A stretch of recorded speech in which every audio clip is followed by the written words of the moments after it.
Hey folks, Johnny Casada, Merchants Food Service. Here today to talk about a Greater Omaha Hereford, purebred Hereford, classic ribeye, 13.5 pound down ribeye. What we want to talk about, I get asked a lot about if you wanted to cut your own ribeyes, how can you make sure that you get a certain size? So the first thing I want to mention is the difference between cost and price sometimes is not the same when you're dealing with yields. This particular ribeye is going to be a high yield product because you don't have a lot of what we call finger meat, bone fragments, or a lip that you have to cut off. So ribeyes typically run between 85 and 92% yield. Ours is going to run on the higher end. Okay? When you're preparing a ribeye, first thing you need to do is go through here, try to make sure that you get what we call finger muscles out, because they're a little chewy. If you leave them on, sometimes people don't realize that. They just start cutting at it, and then they have this left on there, and it's a little chewy, and sometimes it makes for an unpleasant experience for your customers. Get all those off of there, and again, this has to do with the yield. If you're buying a product that has a lot more of this, then you're not going to get as good a yield. Okay?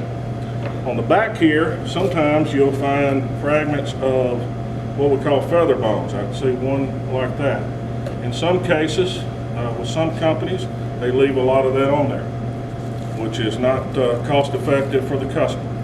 All right, you see right here, our product has very little, virtually none. The other thing is we want to look at the lip on here. So what I usually do is trim this down a little bit, and you'll notice that there's a chuck end and a loin end to this product.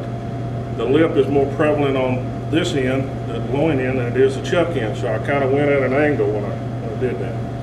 Okay? I'm going to take and trim this fat just a little bit. Make sure we got a pretty white piece of meat there. We'll get through. Now, next thing we have to do for this is block this product off. You see, God made cows.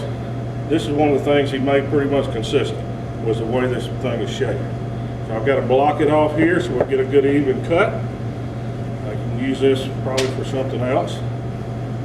Now, some people will take something as simple as a ruler, okay? And it takes a little practice. You start testing. Usually with a small loin, downs, the diameter of the muscle here is not as wide, so that you can cut a wider, thicker steak, okay? So I'm going to try to attempt to cut a 12 ounce here. I'm going to go about an inch. I'm going to weigh this product. See, it's a beautiful steak. Love it. Well, get a scale. Get a scale that works.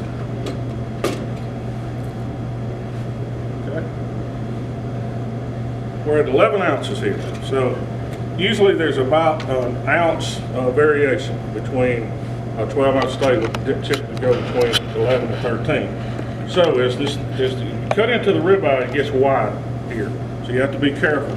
One of the things that you can do is put the other steak up there and cut right along with that. Just make sure that you cut it even. Cut it a little bit wider.